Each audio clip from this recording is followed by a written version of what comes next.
sí, efectivamente, como bien decía Joaquín, nos hemos venido hasta el Centro de Actividades Náuticas, donde esta tarde se va a pronunciar una conferencia que lleva por título El puerto de Almería en la época medieval. Nos atiende precisamente el conferenciante Jorge Lidón. Jorge, muy buenas tardes. Hola, buenas tardes. ¿Qué tal andamos? Pues muy bien, dispuesto a navegar por la historia de Almería, aunque el día nos acompañe un poco con el viento, ¿no?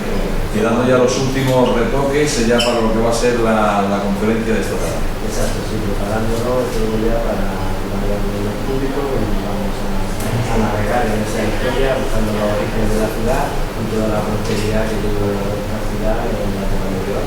Bueno, el título lo dice todo, el puerto de Almería en la época medieval, ¿no? Sí, el puerto ha sido fundamental en el desarrollo y en el desarrollo de la prosperidad, sobre todo que tuvo Almería en la época medieval, ¿no? Almería es una ciudad que los árabes la consideraban de fundación árabe, precisamente en el siglo X, aunque ya las primeras menciones aparecen en el siglo IX, primero en relación con China, con esa relación, pero ya se independiza y sobre todo por la gran actividad comercial que tuvo en la época medieval, tanto con el norte de África, como con Oriente, como con otras ciudades de Andalucía. El Mediterráneo ha sido una de las rutas más importantes como ciudad lógicamente perteneciente y también la cercanía a los países del Magreb creo que han sido dos puntos determinantes e importantes en el puerto de Almería, ¿no? Efectivamente, sí, Almería sí, es importante cuando se convierte en centro, cuando sabe aprovechar la ruta del mar. Esa ruta del mar lo que tiene enfrente es el Magreb, entonces toda esa relación con los puertos norteafricanos que precisamente además muchos de ellos lo habían fundado Andalucía, lo habían fundado gente de esta costa almeriense, de la costa murciana, y siempre ha habido una relación estrecha de forma que muchos magrebíes venían a estas costas y Andalucía también que se marchaban al norte de África cuando aquí había península económica. Entiendo que por aquello entonces el ámbito comercial era lo más importante, más que el tránsito de personas, yo creo que era el tema comercial, ¿no? Sí, bueno, había también mucho tráfico de personas, no como ahora, no estaba regularizado con líneas regulares, pero había muchísimo. Almería ofrecía en ese sentido muchas posibilidades para quien quisiera viajar, porque aquí evidentemente tenía mucha oferta de poder embarcar hacia destinos muy diversos, ¿no? Pero lógicamente la economía es lo que mueve el mundo, ¿no? Y entonces, antes y ahora, ¿no?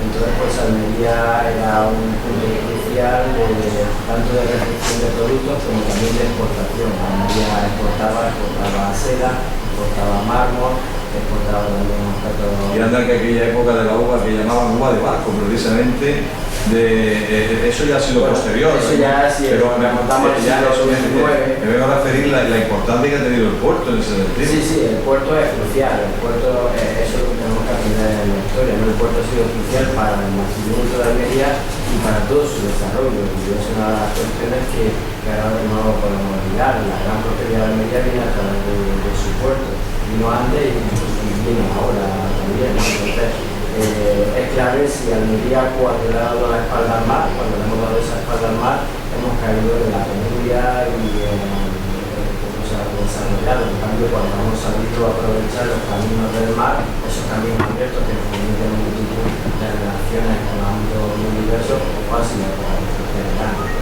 ¿Hacia quiénes esencialmente o hacia el gran público en general va a dirigir esta conferencia? Hacia todo el mundo, efectivamente. Se trata, bueno, estamos haciendo personalmente el tema del mar, lo hemos estudiado hace muchísimos años, sigo apareciendo muchas novedades, pero ahora con el tema del mar del milenio lo que tratamos no solamente de difundir, sino también profundizar en los conocimientos que tenemos y ponerlos directamente en conocimientos del público. Eres profesor de estudios árabes e islámicos, ¿no? Sí, soy profesor en la Universidad de Almería y también en este caso soy presidente de la Fundación Intufai, que es una de las organizadoras de esta conferencia y de la exposición que acompaña la conferencia, conjuntamente tanto con la Junta de Andalucía, la Consejería de Cultura, como el Ayuntamiento de Almería, e igualmente el Instituto de Estudios Almeriense de la Diputación, que lo hemos organizado conjuntamente toda esta actividad. Una última cuestión, ¿es la primera vez que impartes esta conferencia y habéis tenido oportunidad de hacerlo anteriormente? No, bueno, el tema del mar en mi caso es un tema recurrente porque precisamente fue mi tesis doctoral hace ya 10 años. publiqué un libro precisamente. Pero lo tienes dominado, ¿no? Sí, es un tema además que me atrae mucho porque es claro, ¿no? No solamente para el medio, sino también para toda la historia de Holanda. Porque el mar además siempre ha sido el medio de transporte más económico, lo fue antes, lo sigue siendo ahora. Ahora ya no es el más rápido, pero en la época medieval era el más rápido también. Te dejamos que den los últimos retoques, que sabemos que estamos en los minutos previos y también sabemos pues, que hay que preparar todas esas cosillas que siempre quedan pendientes de última hora. Jorge Lirola, muchísimas gracias. Muchísimas gracias a vosotros. Muy amable. Jorge Lirola, conferenciante Joaquín, que va a impartir en este espacio en el que nos encontramos en este momento, en este centro de actividades náuticas, la conferencia que, como decíamos al principio de este reportaje, lleva por título El puerto de Almería en la época medieval.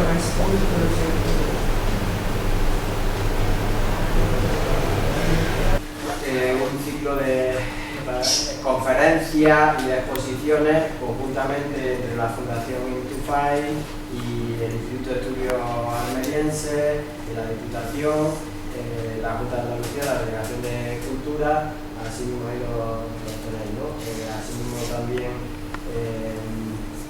el Ayuntamiento y el Grupo de Investigación de la Universidad de Almería. Contamos también con un segundo plano.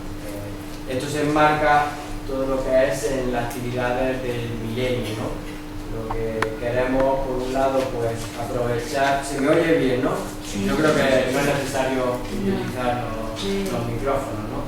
Entonces, lo que sí queremos aprovechar esta ocasión, no solamente para difundir, porque iréis viendo que todas las conferencias que vamos a ir haciendo, igual que el documental, que no sea meramente un refrito de lo que ya sabemos, sino que estamos propiciando y obligando a que avancemos en el conocimiento y saquemos cosas muy novedosas, ¿no?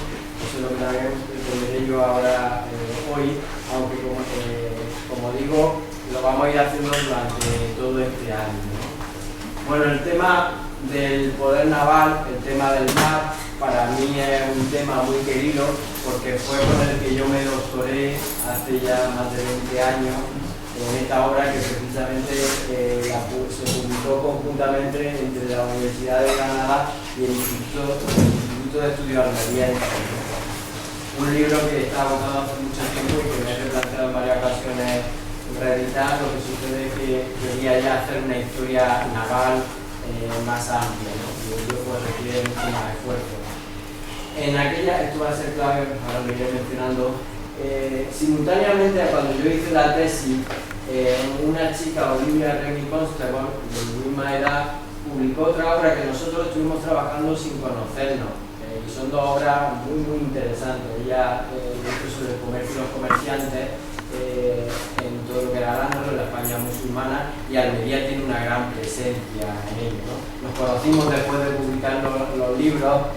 Y ahí lamentablemente Olivia murió hace años y pico, era joven, pero era americana y que estaba muy interesada con el tema de Al-Ándalus. Bueno, uno de los puntos de referencia también fundamentales fue el libro que precisamente publiqué en el 2005, aprovechando también un momento clave que fue sobre todo los Juegos del Mediterráneo, pero también la conmemoración en ese caso del aniversario de la Fundación de Almería, y precisamente también fue con el apoyo del Instituto de Estudios Almeriense y el consorcio que se formó de Almería 2005, ¿no? Fue precisamente cuando la Fundación Intufai estábamos empezando, ¿no? Va a ser curioso porque, bueno, ahí estaban los textos geográficos y ahora lo que estoy trabajando es los textos históricos, el complemento. 10 años después, en el 2015, pues me he planteado sacar ahora ese complemento de los textos históricos, que van a dar bastantes novedades. Ahora, algunos de ellos voy a presentar aquí muy pocos de esos textos porque espero sobre todo haré algunos avances, pero que será posteriormente en el 2015 cuando veremos esos resultados. Bueno, voy a hablar un poco, pues, para que no nos perdamos, la conferencia la he estructurado en una introducción, que es lo que estamos haciendo ahora, y luego ya meternos en una parte histórica, un desarrollo histórico, y luego por otra parte la organización naval. Ver todo el tema desde el punto de vista ya del puerto, el elemento humano, las embarcaciones, y de ese punto ya temático, ¿vale? Bueno, tenemos que ser conscientes primero de que lo que sabemos y por qué lo sabemos y también las lagunas que tenemos, ¿no? Esas lagunas actuales y que podríamos subsanarlas. Bueno, la historiografía aquí en Al-Ándalus empieza sobre todo a través de los Banu Rasi. Los Banu Rasi, el más antiguo, Muhammad, era un persa que vino precisamente aquí como comerciante a Al-Ándalus. Es muy probable que pasara también por aquí, por Almería en esos momentos, que estaba ya en pleno auge, los marinos, ¿no? Se estableció en Córdoba y él luego moriría precisamente cuando iba a marcharse a regresar a Oriente, ¿no? Bueno, quedó aquí y su familia, entonces, de Muhammad no llegó a escribir nada, ese padre, pero luego tanto su hijo Ahmad es uno de los grandes historiadores de Al-Ándalus, Ahmad Ar-Razi, que muere en el 955, precisamente cuando se funda la ciudad de Almería. Y luego el hijo Aisa, que continúa esa historia. Esta historia ha desaparecido, no se ha conservado nada, pero siempre es un punto de referencia fundamental en Al-Ándalus. Y yo creo que si ha desaparecido en ese caso es porque el siguiente gran historiador, que es Ibn Hayyam, lo incorporó todas las noticias que ofrecía Ar-Razi, ¿no? En su gran obra que era Al-Muqtabis, el que toma de otro. Aquí Ibn Hayyam hizo dos grandes obras y una de ellas fue 10 volúmenes reeditando todas las obras anteriores, pero precisamente también haciendo una reedición crítica, aportando a él información y contrastando unas fuentes con otras. Lo que tenemos que ser conscientes, pues, por ejemplo, el volumen primero, que es toda la conquista, no se ha conservado. El volumen segundo estaba publicado, el volumen 2 y el volumen 1 se ha publicado hace unos años. Se sabía la existencia del manuscrito, pero se había perdido y al final lo tenía Emilio García Gómez en su casa, que quería él hacerlo y no dejaba que lo hiciera nadie. Lo que digo es que muchas veces todavía nos llevaremos, yo creo que nos vamos a llevar muchas sorpresas todavía porque van a ir apareciendo obras, ¿no? El volumen 3, bueno, como veis, esta fecha hasta el 881, luego ahí hay una laguna, 1912, aquí hay fragmentos que aunque comprenden toda esa cronología, hay lagunas importantes. Y luego el volumen quinto, que está completo, comprende del 912 al 942. Lamentablemente el volumen sexto está desaparecido y precisamente ese sería el más interesante porque nos hablaría de la fundación de Almería, ¿no? En el 955. Y luego se conserva parte del séptimo, que comprende esos 5 años, lo que Emilio García Gómez llamó los anales palatinos, que si lo leéis está traducido. Hay algunos que están traducidos y otros que no están traducidos, ¿no? Pues veréis el nivel de detalle de explicaciones que da ahí, por ejemplo, en el volumen séptimo es cuando está hablando del almirante de Almería, Ibn Rumakis, el hijo Abderrahman, y da muchos detalles como era también jefe de la policía en Córdoba, porque era una gran personalidad del Estado, ¿no? Bueno, para otra obra fundamental es Aludri, que este es almeriense, era de aquí de Almería, y su manuscrito es curioso porque el manuscrito apareció en el año 65, imaginaos, no hace tanto tiempo, no apareció en Jerusalén, es el único manuscrito que se conservaba, ahora ha desaparecido de Jerusalén, pero afortunadamente había microfilm, se había quedado en la Liga Árabe del Cairo. Yo tengo una copia y es muy interesante porque, bueno, sabemos que esta copia es autógrafa, la escribió Aludri y no está completa. Entre otras cosas, aquí he puesto una paginita donde se ve que deja muchas lagunas y se sabe que hizo varias redacciones de la obra, ¿no? Entonces, por lo que afecta a la Cueva del Tira, que es donde mete Almería, hemos de saber que empieza en el 940, cuando bueno, habla cosas generales, pero luego cuando la parte más interesante, que es la parte cronológica, pues resulta que conocemos 5 años, luego hay una gran laguna, se salta al 996 y ahí empieza en adelante, pero tenemos esa gran laguna que precisamente coincide también con la fundación de Almería y el papel de Almería en el mar, ¿no? Otra obra clave para la historia de Almería es Ibn Játima. Ibn Játima se han conservado distintas obras suyas, este es el Tratado de la Peste, que bueno, mete también información sobre la ciudad, una descripción de esa ciudad. Y luego este es un manuscrito autógrafo, que es un diwan poético, donde él mismo escribe su nombre y nos dice que la redactó aquí en Almería en el año 738, ¿no? Y escribe, aquí precisamente podemos ver su nombre, que es Ahmad ibn Ali ibn Muhammad ibn Fátima, autógrafo, como digo. De Ibn Fátima hay una obra que está perdida, que es la Masilla Almarilla, que es la supremacía de Almería. Él la tituló Masilla de Almarilla a la Gairija min al-Mudun a la Andalucía, la supremacía de Almería sobre el resto de los territorios de Andalucía. Y que lo que hacía era una introducción, lo típico, igual que hizo Ibn al-Khatib con Granada, ¿no? Aunque Ibn Fátima lo había hecho antes, que era una parte geográfica, una parte histórica, y luego biografiaba a todos los almerienses, toda la gente de fuera que había venido aquí a Almería, que se había establecido o que habían pasado meramente, ¿no? Esa obra sabemos que la tenían bibliófilos de la zona actual de Argelia en el siglo XVI y XVII, varios además, Al-Mahari, Ibn al-Padi, y cogieron muchos pasajes, pero ahora mismo se da por desaparecer. Mira, yo estoy convencido de que un día de esto va a aparecer en alguna biblioteca privada, como están apareciendo, y eso va a revolucionar lo que sabemos sobre Almería, ¿no? Bueno, entrando ya, vamos a ir sobre la parte, todavía seguimos con la introducción. Almería, bueno, lo que es la península ibérica, pues como todos sabéis, quiero llamaros la atención sobre que está en un lugar clave, que es la puerta, una de las puertas del Mediterráneo, ¿no? Hay dos lugares clave en el Mediterráneo. Yo cuando hice la tesis, pues inserté todo lo que era la historia del Mediterráneo, que era el centro del mundo en todas estas primeras culturas, ¿no?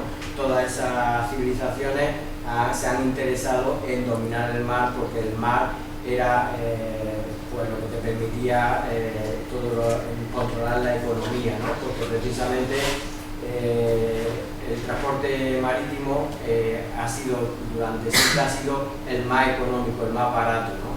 En la Edad Media incluso era el más rápido, ahora ha dejado de ser el más rápido, no es el avión, pero cada uno tiene sus características, pero todo el tráfico pesado se sigue haciendo a través del mar, ¿no? Entonces, quien ha controlado el mar ha controlado esa economía, ¿no?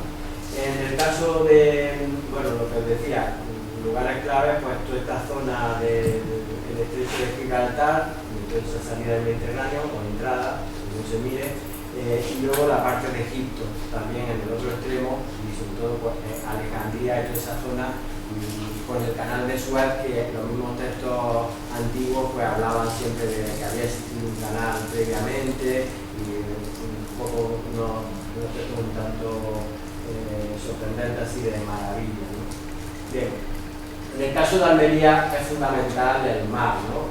El territorio almeriense lo caracteriza fundamentalmente pues, una amplia costa, y luego ya en el interior pues una sierra que lo que hacen que dificultan comunicaciones, aunque también lo facilitan a través de la Sierra de Gado, Sierra de la Milla, la Sierra de los Filabres y Sierra Nevada, ¿no? Pero que también permite con las conexiones a través de los valles, ¿no? Esa ruta, pero con problemas a través de esa sierra. Como veis aquí, esto el canal Mediterráneo es una denominación que la acuñó Ferdinand Brodel, uno de los grandes historiadores del Mediterráneo, y precisamente aquí se ve muy claro, ¿no? Ese canal Mediterráneo, donde precisamente en el estrecho, que parece que es lo más cercano para navegar, es lo más complicado, porque hay corrientes muy fuertes al ser la entrada y la salida del Mediterráneo, y en cambio esta otra zona pues es una zona más fácil de navegar, ¿no? Como vemos pues el norte de África está aquí precisamente, ¿no? Eso es lo que vamos a ver. Y Almería, en el documental que hemos elaborado, ¿no? Almería, Puerta del Levante, Almería, Puerta del Levante, hemos querido destacar en esta imagen que hemos puesto cómo Almería, cuando ha sido centro, ha sido precisamente cuando ha desarrollado el puerto, ¿no? Y vemos aquí esta imagen como los caminos del mar son continuación de los terrestres, igual que los terrestres son continuación de los marítimos, y cuando se produce eso y cuando se ha producido eso a lo largo de la historia, Almería ha sido centro y ha tenido una gran prosperidad, ¿no? Mientras que cuando le hemos dado la espalda al mar, pues ha venido la decadencia, ¿no? Y de hecho aquí Almería es una tierra muy decadente, pero era curioso porque el paseo marítimo también es bastante reciente. Eso quiere decir también que hemos vivido de espalda al mar, ¿no? El puerto, ahora lo iremos viendo, está en el origen de Almería y en todo su desarrollo, ¿no? Y el puerto está también en todo el desarrollo que está teniendo la ciudad de Almería. Bueno, esto es la representación gráfica más pormenorizada de lo que decíamos, ¿no? Rutas terrestres, que era la del interior, siguiendo el valle del Andarax para luego pasarse al valle del Nacimiento hacia Guadix, y ya desde Guadix pues uniendo con Toledo, con Jaén, con Granada y Córdoba, ¿no? Las distintas ciudades. La ruta del Levante, que seguía la antigua carretera nacional, pasando por Taberna, toda esta, hacia allá por Murcia. La ruta del Poniente, que los mismos autores árabes decían que era muy complicada y llevaba 7 días ir a Málaga, era poco utilizada, salvo toda la parte hacia Berja, y luego ya de aquí también el paso a través del puerto de la Ragua o hacia Ada, ¿no? Pero se prefería utilizar la vía marítima porque en dos solos días, utilizando el puerto de Almuñécar, también los viajeros en 2 días cómodos, había 160 millas en náutica, y haciendo escala en Almuñécar se pernoctaba allí, en 2 días estaba perfectamente a través del mar en Málaga, ¿no? Nos contan muchos viajeros, algunos que lo hacían, ¿no? Incluso algunos que murió en el viaje, como el célebre India Malandarashi, uno que estuvo enterrado debe estar enterrado en la iglesia de San Sebastián, ¿no? Conocemos mucha información de esto. Y la ruta del Levante, también todos esos puertos que eran muy utilizados, ¿no? Lo vamos a ver aquí. Bueno, empezamos con la parte histórica, ¿no? La parte histórica, bueno, como sabéis, pues la península ibérica ha sufrido distintas invasiones. Las dos más determinantes han sido la romana y la árabe, ¿no? Son muy diferentes una y otra. La romana se hizo sobre todo por tierra, las legiones aniquilaron todos los pueblos autóctonos, sobre todo los íberos, excepto en el caso de los vascos que quedaron, pero apenas conocemos mucho de esa otra época porque vinieron en plan colonialista, eran los Estados Unidos de aquella época y venían destruyendo todo lo que encontraban, imponiendo una cultura que ellos entendían muy superior, ¿no? La cultura árabe o islámica, en este caso mejor, no hay que confundir un poco árabe con islámica,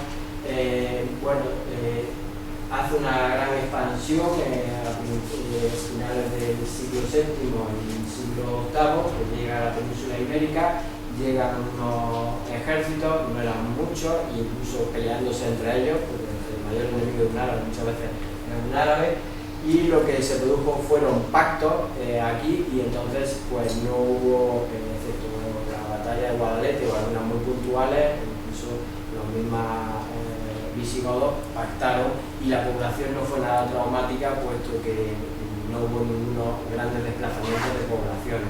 Aunque ahora en el texto, en el libro este de historia, que os digo, una de las novedades es que estoy incluyendo las catástrofes naturales, entonces años de sequía y todo eso que son muy determinantes para movimientos de población. Lo hubo, grandes movimientos de población que nos pueden explicar muchos de los fenómenos que se están produciendo en la historia. Bueno, no sabemos, parte sí sabemos, la historia tradicional desde que entraron solo por el estrecho de Gibraltar, sí sabemos que los árabes tenían astilleros en la zona de Túnez, tenían una flota muy poderosa. Cuando yo hice la tesis descubrí también el almirante que vino de Túnez y estuvo aquí actuando en Al-Ándalus hasta el 719-720, que regresó a Túnez. Es decir, que la flota que actuó aquí apoyando todo lo que fue esa logística de ocupación de todo el territorio, pues se marchó cuando cumplió su cometido, ¿no? en Al-Ándalus no se inició una política naval inicialmente, sino entre otras razones porque el litoral estaba bastante inerte, estaba prácticamente muerto, no había actividad, había una crisis mayor incluso que la que hay ahora, ¿no? Donde todo el comercio internacional se había venido abajo y las poblaciones se habían retirado a los interiores, teniendo también pues, todo lo que eran los peligros del mar, todos esos pueblos, sobre todo pues, algunos ataques vikingos que se documentan. Es aquí el caso de Almería, ¿no?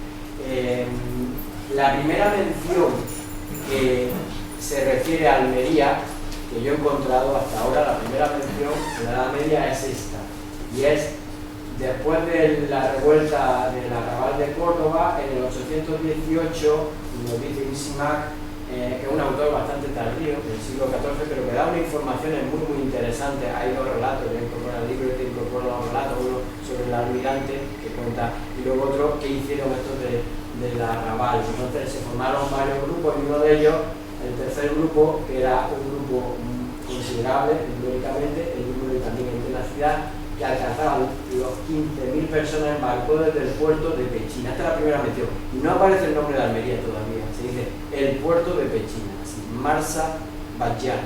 Ni siquiera, por una de las cosas que debemos de plantearnos, ¿cuál es la primera mención de Almería como tal? De Almarilla, ¿no? Bueno, primero sí sabemos que Almarilla Almería viene de Almarilla, una palabra árabe, que no tiene nada que ver, como decía Tapia, pues, con la Virgen María, ni nada de eso, porque no tendría sentido, porque viene con el artículo, como decir la María, ¿no? Ni los cristianos no iban a aceptar ponerle a la Virgen la María, ni los musulmanes iban a ponerle a una ciudad el nombre de una Virgen, ¿no? Aunque bueno, ellos no la consideran como Virgen, sino que tiene también, no es la Madre de Dios, y demás. Estas cosas son otros temas, ¿no? No vamos a navegar ahora por esos dos temas, ¿no? Bien, lo que quiero decir es que las primeras menciones, bueno, aquí todavía no aparecen. Este texto es curioso porque, bueno, ya había Andalucía en el norte en Alejandría. Cuando llegan estos de aquí, que parten de Almería, ya había otra Andalucía en Alejandría. Y luego todos ellos se van a trasladar a Creta y establecen allí un emirato que duró más de un siglo. Que eso también tiene una larga historia, pero no lo vamos a desarrollar ahora. Al-Udri, el geógrafo almeriense, que no tenemos su obra completa, pero nos dice que Almería no es ciudad de construcción antigua. Y todos los autores árabes vienen a decir lo mismo. Ellos la consideran que Almería es una ciudad muhdatha, lo que ellos llaman muhdatha. Es una ciudad de nueva fundación. Tiene su sentido y su lógica porque a esas ciudades, ellos, los nombres, Ramlata, Córdoba, Tula y Tula, todos esos nombres, eran la gente que vivía aquí, seguía llamando, lo que se hizo fue adaptar Zaracusta. Zaracusta era Caesar Augusta, por lo tanto se contrajo y se quedó Zaracusta. Y ahora nuestro nombre, Zaragoza, viene de Zaracusta, esa contracción. No le cambiaron los nombres, los propios Andalucía o los árabes, sino cuando había. Solamente en el caso de que se fundaba una nueva ciudad, le ponían un nombre árabe, ¿no? Entonces, en ese sentido, ellos entendían que Almería se fundó en estos momentos, ¿no? Vamos a ver cuándo se fundó Almería, ¿no? Inicialmente, ¿no? Oficialmente fue en el 955, pero aquí ya empezaba a ver y cuando las primeras menciones del nombre, ¿no? Y de relación sobre todo siempre, ahora lo vemos con el pueblo, ¿no?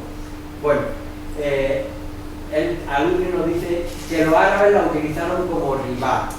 Ribat es como moravito, ¿no? Es decir, lo que viene, de ahí viene nuestra palabra arrebato. Tocar arrebato era decir, como un punto de observación que cuando venía un peligro, pues llamaban a través de señales de fuego por la noche y de humo durante el día y avisaban de que había peligro a las poblaciones del interior. Entonces, Almería, el sentido que tenía era inicialmente de avisar a los de Pechina que había un peligro, ¿no?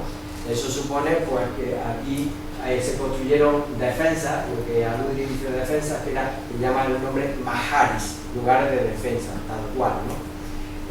la gente buscaba refugio en ella y practicaban esa vida de rival, de un retiro espiritual, pero al servicio también pues, de la comunidad, ¿no? No había entonces edificaciones ni viviendas, entonces su origen en Almería era una torre, ¿no? ¿Dónde estaba esa torre?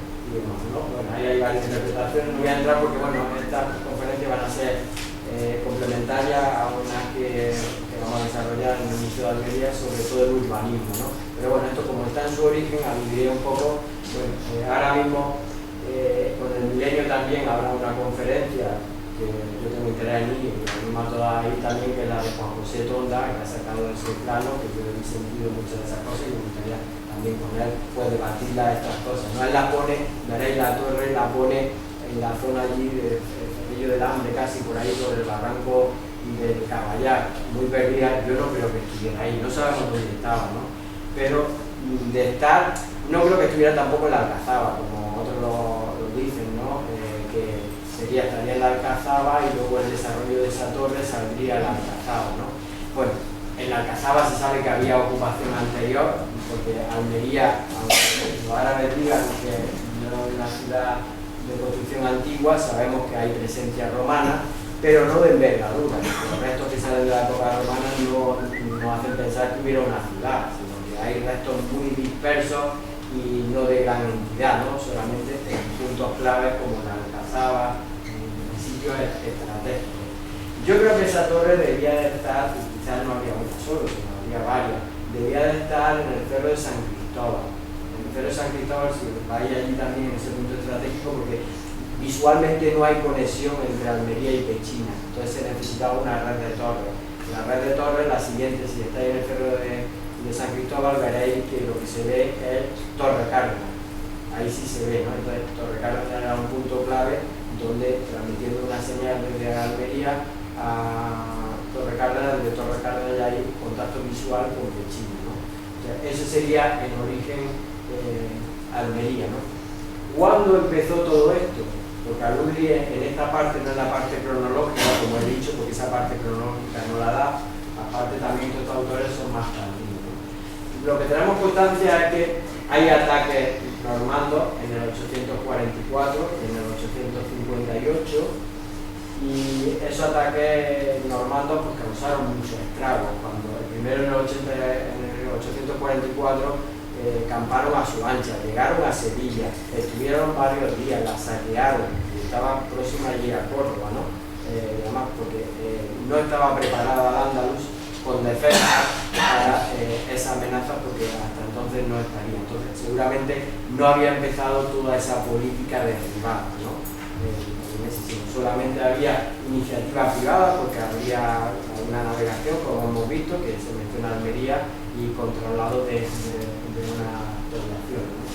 Yo creo que sería en esos momentos cuando esta es la primera inscripción, la más antigua de aquí de Almería, la de Pechina, que es una de las más antiguas también de todo Al-Ándalus, ¿no? La había estudiado anteriormente Ocaña. Yo toda la epigrafía que he aprendido ha sido fundamentalmente con Ocaña, que él fue autodidacta y lo tengo que reconocer, trabajaba estupendamente, ¿no? Además yo he aprendido muchísimo. He dibujado todas las de Almería y ahora al dibujarla, al plantearme, porque ya hasta ahora daba por buena su lectura, porque nomás la veía y decía pues estupendo, pero ha sido al ir a hacer el dibujo y meter esta grafía cuando me he dado cuenta que el número no cabía, el que él propone, 239. Pues resulta que aquí, si voy a escribir el 9, tendría el 230 y aquí si voy a escribir el 9, dice, es imposible, era el 9, no cabe. Entonces he propuesto modificarla, 233. Si veis, no modifico la otra, solo modifico también el nombre, que le quito el libro, porque tampoco cabe, aquí es imposible meterlo. Y entonces, esta fecha es muy fácil, yo creo que ya es certera, porque nos dan el día de la semana, el lunes, ¿no? Y tanto esta fecha del 239 era lunes como esta, ¿no? Eso ha sido la que yo he ido buscando números, pero también que fueran factibles, ¿no? Y este año, bueno, estamos en el 848. Una de las cuestiones claves también es el asentamiento árabe. No me voy a referir ahora, si veis el documental ahí me hemos detenido un poco en algún asentamiento de la zona de la Lía, los más antiguos en la conquista, ¿no?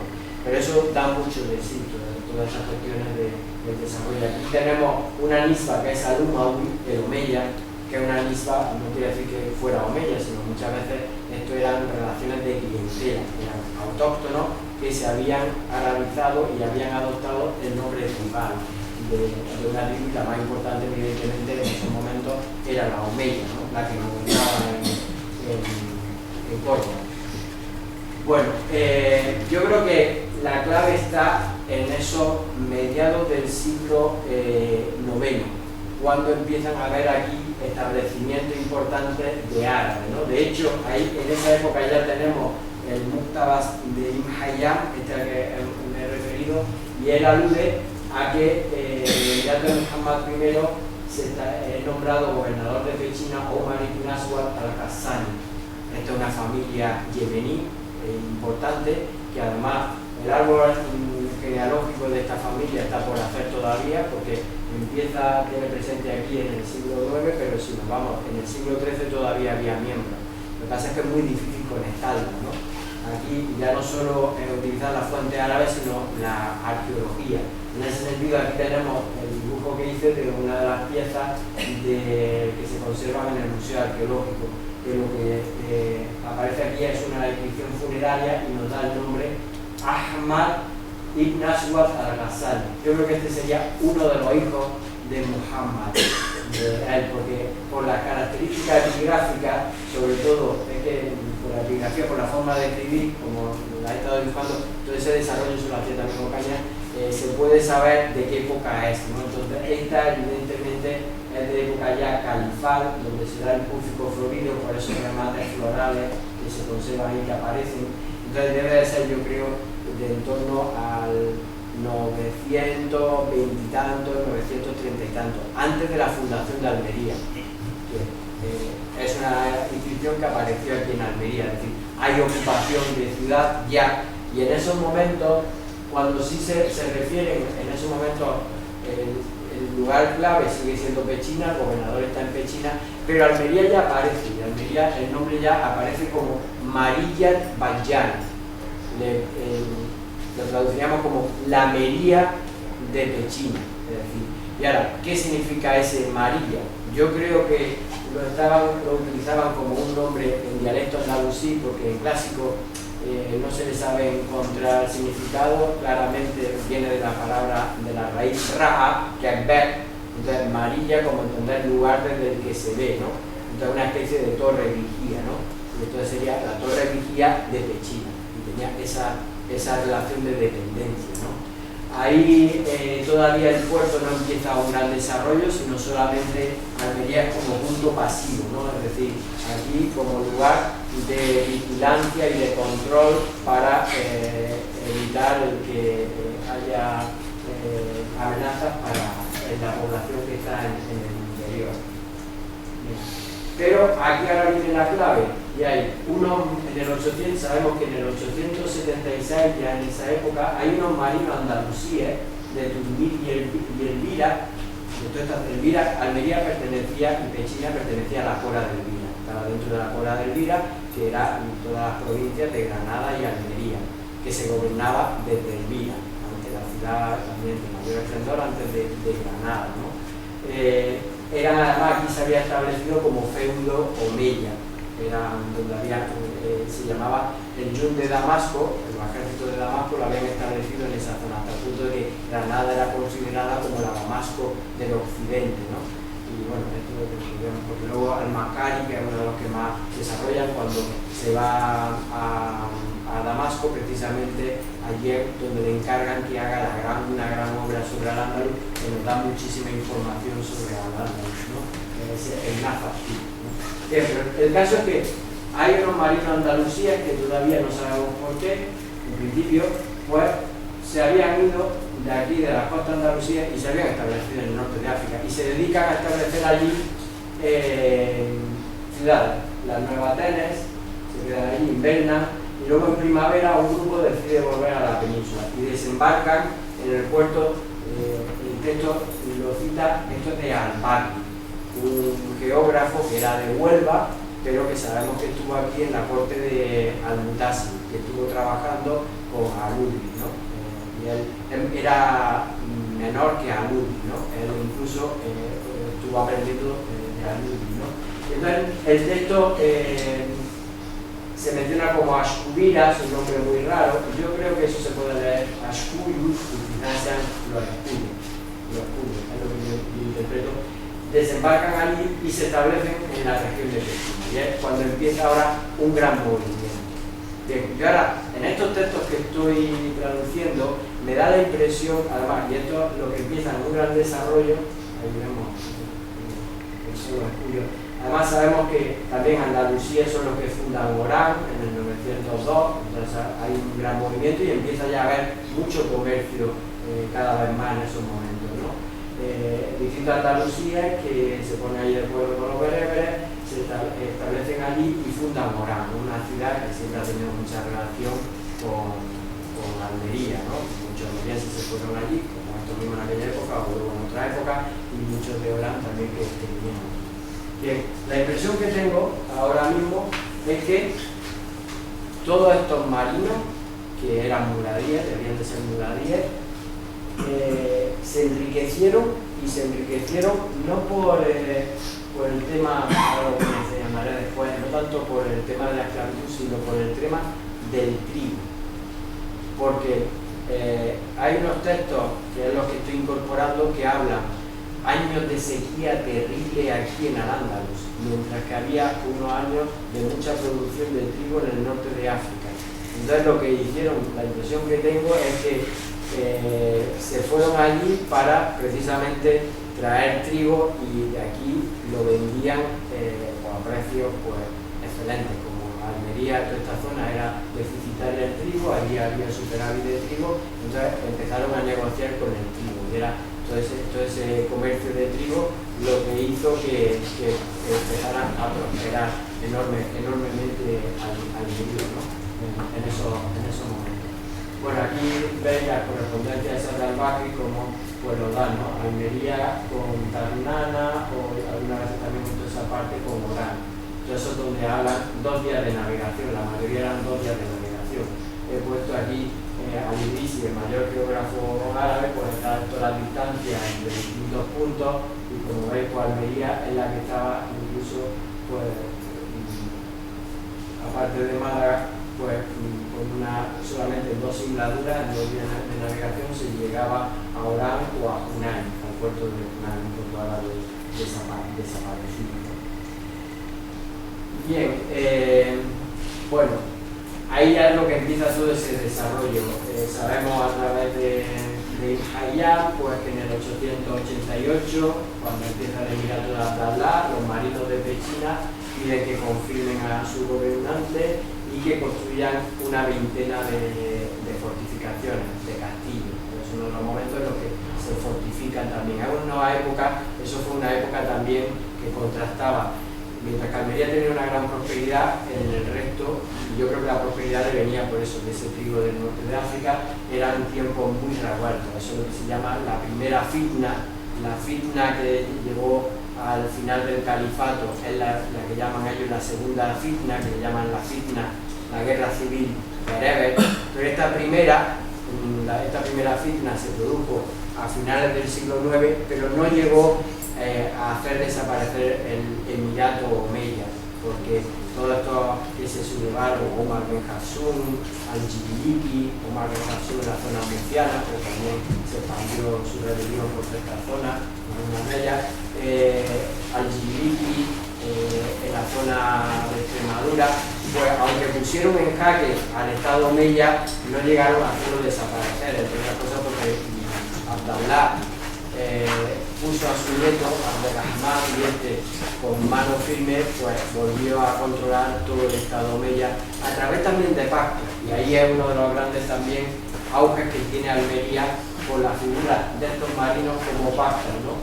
Bueno, aquí sabemos que tenemos algunas referencias como pues, Pechina era muy apetecible y los árabes de Granadino la atacan, y precisamente aquí intermediaron. Ahí podemos ver que esos marinos no eran árabes, ¿no? Sino, tampoco eran cristianos, como afirmaba Tapia, porque entre otras cosas nos dicen sus autoridades, si las vemos, en todo caso serían mozárabes, porque tenían nombre árabe, pero es que eran, dicen las autoridades, algunas te dicen, había realizado la peregrinación, o sea, claramente son musulmanes, ¿no? Tenían una alianza con los árabes establecida aquí, porque precisamente cuando los atacan los árabes granadinos, lo que hacen es los árabes de aquí, los gazaníes, estos Banu Aswad, interceden y consiguen que no haya, realmente no prospere ese ataque.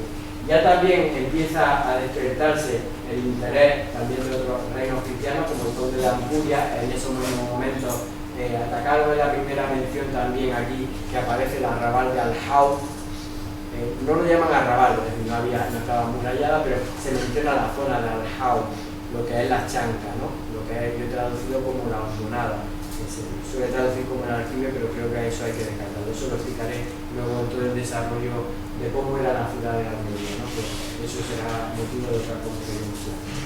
Bien, aquí ya vemos cómo a partir de Abderramán III pues empieza el nombre a gobernador, el gobernador que eligen los mismos de Pechina. Pechina la incorpora ya Abderramán III a su estado y elige al cadí. El cadí era el alcalde, ¿no? El que hacía el alcalde, la autoridad local, lo nombra directamente desde Córdoba, pero hay un pacto entre ellos, sobre todo porque luego el almirante de la flota de Almería tenía un gran poder, ¿no? Ese almirante que en ese caso sí era un almirante árabe, ¿no? Conocemos, en esta época hay una gran laguna, pero a partir de 1940 sí tenemos muchos datos, ¿no?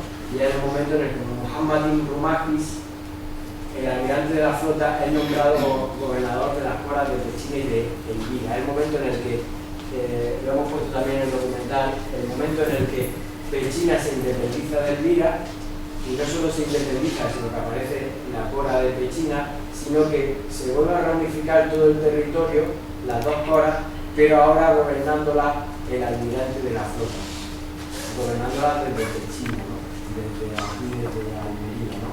Que él, aunque era el gobernante de Pechina, ya estaba en Almería. Yo creo que él ya estaba, ese almirante vivía aquí, ¿no? Es el momento también en el que esa Marilla Bayana pasa a ser Almarilla, que ese es el 955, ¿no? Que es la inscripción, esta inscripción que se conserva en el museo, aparece el nombre del califa y aparece el nombre de Muhammad ibn Rumahis, del almirante. Cuando la estudió Cañas, él pensaba que era la construcción de la Atarazanas, porque era el almirante. Cañas, cuando lo hizo, no había aparecido aún el texto de Al-Udri, y entonces Al-Udri, a través de Al-Udri, podemos ver cómo nos da muchísimas informaciones de este periodo, como os decía, y entonces continuamente está apareciendo que el almirante era el gobernador. Eso lo destacaremos, pero al mismo también el próximo viernes, de la semana que viene, presentará el libro Antonio Gil Albarracín, de su libro Almería, Plaza de Armas, donde hemos colaborado también la Fundación Untufai, y él pues sostiene que Almería siempre ha sido una plaza de armas, sobre todo en la época cristiana. No fue solo en la época cristiana, sino fue también en la época musulmana. Entonces, Almería siempre ha sido frontera marítima, ¿no? Eso le ha conferido una particularidad y una singularidad, ¿no? Hasta el punto de que una de ellas es que ha primado en muchas ocasiones la autoridad militar, ¿no? Lo vemos aquí, como ese almirante era el que asumía también el gobierno de Almería, ¿no? Era una autoridad militar, ¿no? Ya no solo en Almería, sino en todo Al-Ándalus, ¿no? Hay un texto muy bonito, el Insimac, que os decía, donde hablaba que cuando el califa de Córdoba pedía consejo, tenía en cuenta tres personalidades, que era el general de Zaragoza, porque Zaragoza era la zona más militarizada, entonces allí estaba acumulado la mayor parte del ejército, y de hecho el que allí esté la escuela militar es herencia de todo ello, ¿no? Le pedía también consejo al cadí, al alcalde de Córdoba, porque era la autoridad jurídica de todo Al-Ándalus, y al almirante de la flota de Almería, ¿no? E incluso este texto llegaba a destacar de que incluso ese almirante era una especie de califa, mientras que el califa de Córdoba era el califa de la tierra, el almirante era el califa del mar, ¿no? Que llega a equiparar destacando por encima de todo. Bueno, no me voy a detener ahora en todas esas campañas, que luego lo vamos a sacar en la introducción. Bueno, el tema de la esclavitud es cierto que no existía esclavitud, aunque era muy diferente. Se piensa que bueno, Almería también esa prosperidad venía pues, de todo ese apresamiento de esclavos y que adquirían un gran precio. El mayor consumidor de esclavos era el Estado, ¿no? El Estado es el que, pues, en el caso de Jairán, y no solo esclavos, sino también esclavas, y existía ese tráfico, ¿no? Que en ese caso, pues, Almería, que no tenemos importancia, pues debía de hacer un papel destacado, ¿no? Aunque había luego otras ciudades importantes, como era Lucena, los judíos eran los que se dedicaban a castrar, había esclavos que castraban y otros que no castraban, ¿no? Los que utilizaban en el caso de los palacios, entonces esas operaciones las hacían los judíos. Pero yo creo que esos primeros marinos y todo el primer desarrollo de Almería, la prosperidad estuvo basada en el comercio, pero no de tráfico de seres humanos, ¿no? Sino que fue más bien de mercancía. Pero probablemente también, luego más adelante, también fue un negocio administrativo, siempre ha sido y sigue siendo el tráfico, lamentablemente, el tráfico de personas, ¿no? Bueno, llegamos en 955, como digo, que es la gran fecha de la transformación de Almería, del paso de esa amarilla española a Almarilla, ¿no? Almería, ya el nombre. Yo creo que lo que relata esta inscripción es la fundación de la muralla, la construcción de la muralla. Almería sufrió un ataque fatimí, el único que hubo directo de los fatimíes, que eran un califato chií, y atacaron, bueno, el conflicto, no voy a detener ahora en todo él, pero que era un tema ahí también clave para determinar esa aparición de Almería, y a partir de ahí es cuando el califa de Córdoba pues, toma la determinación de dotar de sistema defensivo a Almería, dotarla de muralla, ¿no? Entonces se construye esa Medina de Almería. Como digo, lo explicaré en todo el tema en lo del urbanismo, que dedicaremos una jornada en el Museo de Almería. No está anunciado en eso, pero será el 29 de octubre. Aquí lo tenemos, ¿no? Lo que es la imagen esa típica de Almería en el siglo X, ¿no? En 1955 lo hemos representado, donde ya al construirse lo que es la mezquita mayor, la actual iglesia de San Juan, ya tiene 5 naves. Anteriormente debía de tener 3, lo hemos representado antes de que apareciera la Medina en 3, en ese momento 5, y ahora luego, si lo observan, en el siglo XI pasó a tener 7, ¿no? Por las ampliaciones que hicieron Jairán y Sujay. La Altamazana, el edificio más románico, ¿no? En esta imagen que contamos aquí con el autor, ¿no? Con Federico Tomás Vera, que nos representa a esa Almería de principios del siglo XI de Jairán, donde ya se ha construido la Raval de Arjao y donde la Almusalla todavía no ha aparecido, ¿no? Es una ciudad muy próspera, y es lo que estamos conmemorando ahora, el milenio del reino de Almería, ¿no? Yo me he planteado también estas preguntas que no me había hecho antes. Estas efemérides pues vienen muy bien para hacernos preguntas y tratar de buscarle respuestas, ¿no?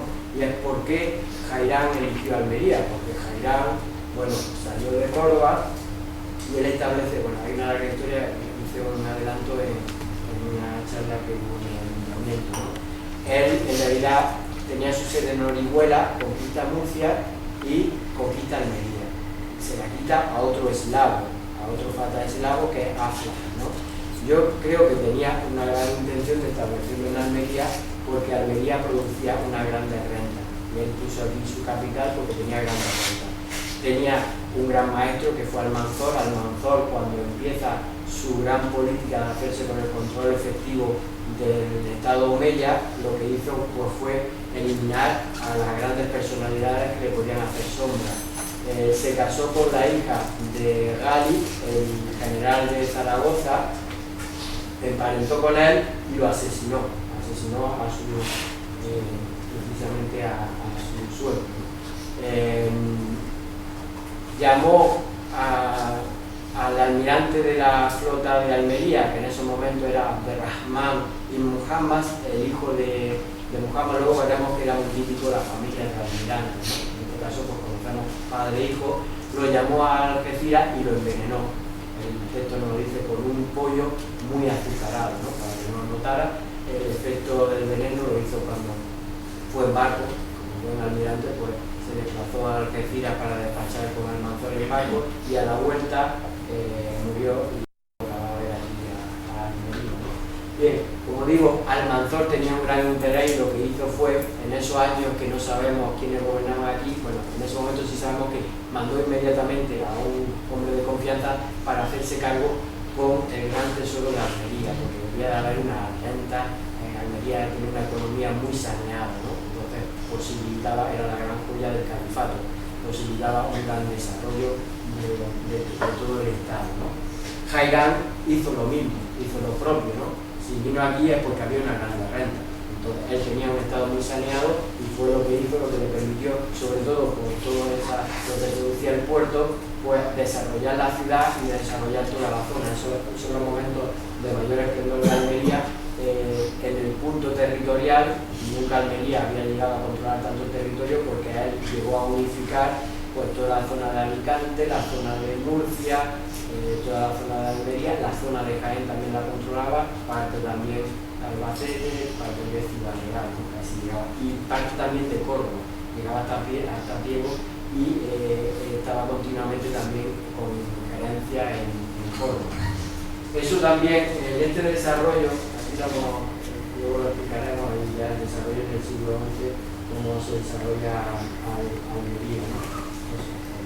Bien, yo creo que también una de las cosas ahora, que en toda esta relectura de los textos que me estoy dando cuenta, fue también hay un momento clave, que es cuando se produce el vacío de poder y los almerienses llaman al nieto de Almanzor. El nieto de Almanzor vino a Almería, se hizo cargo por el movimiento de los almerienses, pero lo que hizo fue saquear Almería. Saqueó Almería y se llevó el tesoro a Valencia. Por eso mismo yo creo que fueron los mismos almerienses los que decidieron, en connivencia con en este caso con el cuñado de Abderrahman ibn Abiame, Abdelaziz, pero no era Abderrahman, sino Abdelaziz, el nieto de Almanzor, que se independizara Almería, para que volviera de nuevo, como empezó de nuevo, a volver a prosperar a través de la renta y a reponer ese tesoro maltrecho que se había llevado en el mundo de Almería. Bueno, puerto, el siglo XI, Almería había sido el gran puerto del califato. En la época de las taifas lo va a seguir siendo, pero empieza a tener ya competidores, ¿no? Empieza a desarrollarse Denia, Tortosa ya se había empezado a desarrollar, en el siglo X también era otro puerto importante, ¿no? Los de Málaga y Almuñécar todavía no estaban muy desarrollados, Algeciras también, pero bueno, aquí tenemos lo que hemos hecho en el proyecto que estamos haciendo a través de la Fundación Intufai, en colaboración con un gran número de personas, la Biblioteca de Al-Ándalus, que hemos intervenido 171 investigadores, pues hemos sistematizado todos los autores y ahora nos puede servir como datos numéricos contrastivos, ¿no? A través de los intelectuales, todos esos movimientos de población, porque los intelectuales siempre han tenido un gran peso, el poder se ha rodeado de intelectuales para dar buena imagen y crear también todo lo que es esos discursos de legitimidad del poder, ¿no? Es curioso porque, no lo he traído aquí, ordenar pero luego lo veremos, sobre todo porque va a ser en época posterior. En la época almorávide, en realidad, Almería pues continuó reponiéndose de algunos de estos saqueos puntuales que se realizaron a su arca. En la época almorávide va a ser la época de mayor esplendor económico. Las inscripciones más lujosas, aquí tenemos una, pues, Artagi, son de comerciantes, ¿no? Comerciantes que son de zonas muy diversas. Un aspecto que hay que investigar, todavía no sabemos, es qué estatus tenía el puerto de Almería entonces. Yo tengo la sensación de que era un puerto franco. Los almorávides estaban en guerra, época de guerra, ya enfrentamientos directos de moros y cristianos, ¿no? Pero Almería, que se pudo desarrollar bastante, yo creo que tenía un estatus específico porque a los almorávides mismos les interesaba porque producía mucha renta y al Estado revertía también a través de muchos impuestos, ¿no? Ahí tenemos que esa es la época en la que describe Al-Idrisi toda esa prosperidad, que refiere que había 970 fundus. Los fundus son las fondas y alhóndigas, ¿no? Eran pues, como el corral de carbón en Granada, esos edificios donde tenían una parte para abajo para las mercancías y la parte de arriba para el hospedaje de los mercaderes y donde se hacían los comerciantes, donde se hacían todas esas ventas de la alhóndiga y donde se vendía al por mayor, ¿no? Todo eso, esos grandes negocios. Todo eso es la gran prosperidad de Almería, ¿no? Una prosperidad que fue quebrada. Bueno, y tenemos mucha información, esta información la aprovechó muy bien esta chica, Olivia Renduconsco, la que he mencionado antes, que es toda la información de la Geniza del Cairo. Es una documentación judía que está escrita en judeo-árabe. Está escrita en caracteres árabes, pero en realidad lo que se esconde también está en hebreo, ¿no? En hebreo es una especie de añado.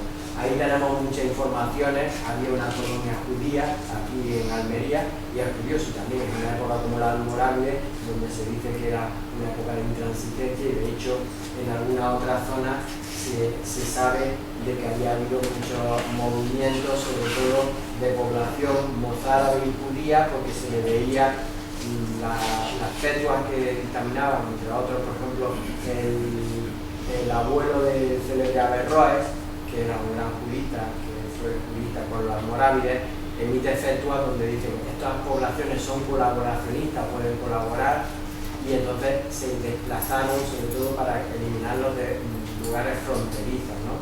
Porque para evitar, pues como campaña la célebre Alfonso I el Batallador, que llegó hasta las costas de Muñeca, ¿no? Pasó también con el equipo de Almería, ¿no? En esos momentos. Pero bueno, aquí nos consta además el establecimiento de probablemente había consulado y ya empieza a haber en la Almería una gran prosperidad económica, ¿no? Hay puesto algunos textiles números con algunos de los productos que tanto importaban como exportaban. Es la época precisamente, ¿no? Aquí he puesto lo que representa esa moneda.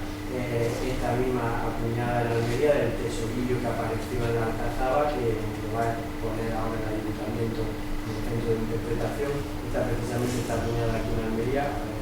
Son dinares de dura miquilla, lo que dieron los maravedíes castellanos, de una gran pureza de oro.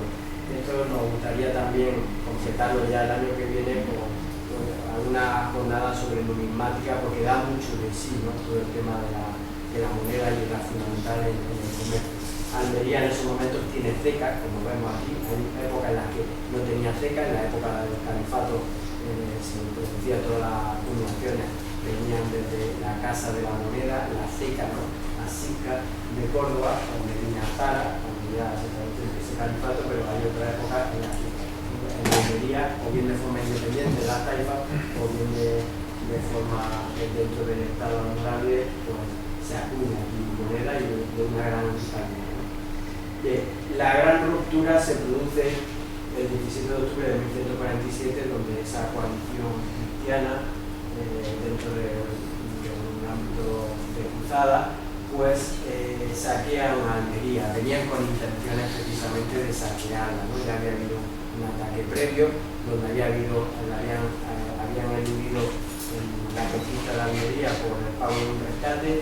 Es una época también de transición, porque en Almería se gobernaba ella sola, es decir, no estaba ya el imperio almorávide, había caído, el almirante se había ido.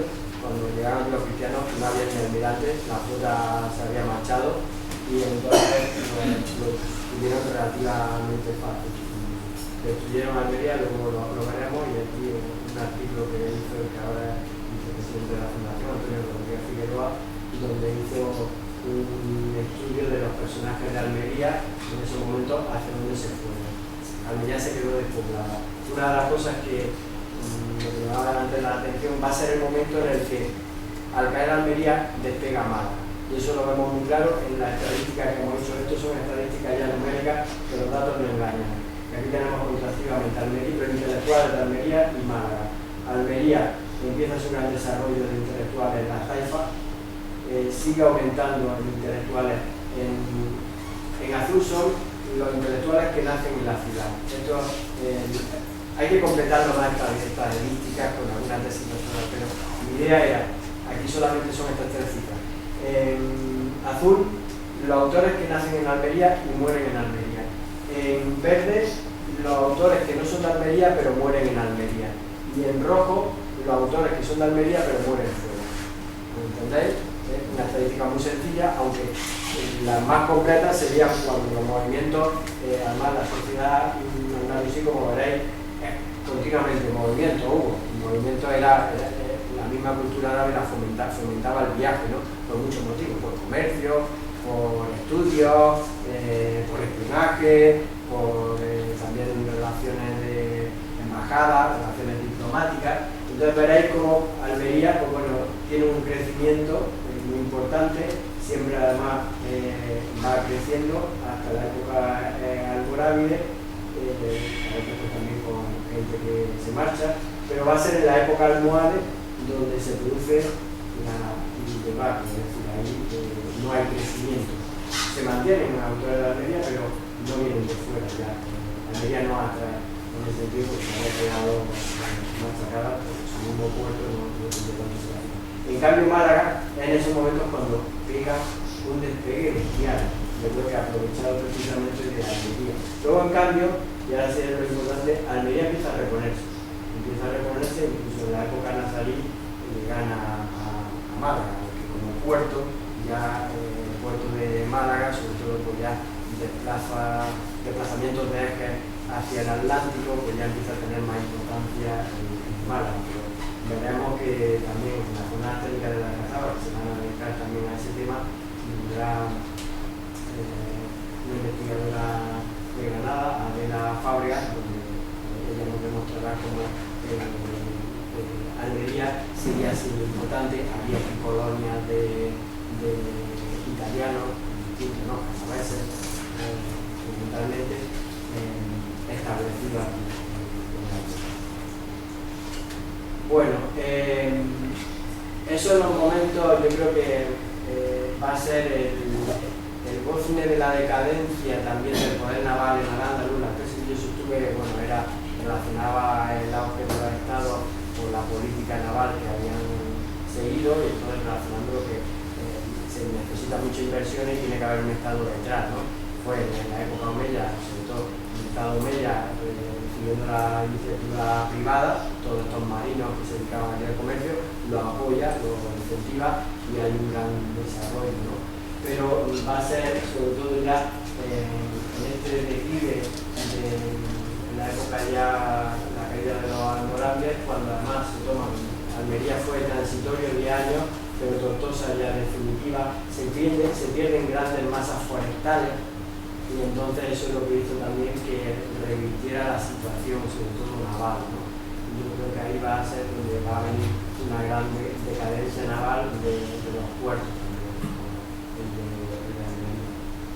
Bueno, en toda esta época tenemos informaciones, sobre todo a través de tratados de paz, ¿no? Que firman el reino nazarí con el reino de Aragón, es la mayor documentación que se ha conservado, pero había muchos tratados de paz donde se acordaba pues, entonces que los comerciantes podían libremente estar en esos sitios, que no se atacaran a las naves, y si se atacaban que se repusieran. Entonces también hay mucha información de reclamaciones, de que se ha apresado a tal embarcación y esta embarcación es de súbditos nuestros y en virtud del tratado pues no hay que pagar rescates, sino que se devuelvan con sus pertenencias, y ahí tenemos pues mucha información, ¿no? Entre medio de esos tratados, porque aquí tenemos el de Juan II con Jaime II, pues tenemos que en el 1309 pues, hay un asedio de Almería, como asedios que había sufrido anteriormente, pero en este caso fue fallido, no tuvo éxito el asedio aragonés, que estaba concertado con el castellano a su vez a Algeciras, ¿no? Que tampoco tuvo éxito ninguno. Bueno, siguieron, pues tenemos informaciones, pues de ahí continuamente pues, vemos que hay actividad, ¿no? Hay actividad comercial, toda esta época, de movimientos socios a través de esos pactos y de reclamaciones que nos gustan aquí en Almería, ¿no? Incluso tenemos noticias. Una de las cosas también que nos da mucha información, sobre todo ahora por cómo eran las naves, son los pecios, los barcos sumergidos que naufragaron y que se han conservado. Es curioso porque aquí, esta es la carta náutica subacuática de Almería, solo aparece un pecio árabe, un pecio nazarí de Cabo de Gata, ¿no? Esto es que dice, bueno, es que no navegaban mucho los andalusíes, no. Lo que pasa es que yo creo que se relaciona más primero al conocimiento de los sistemas de navegación, conocimiento también de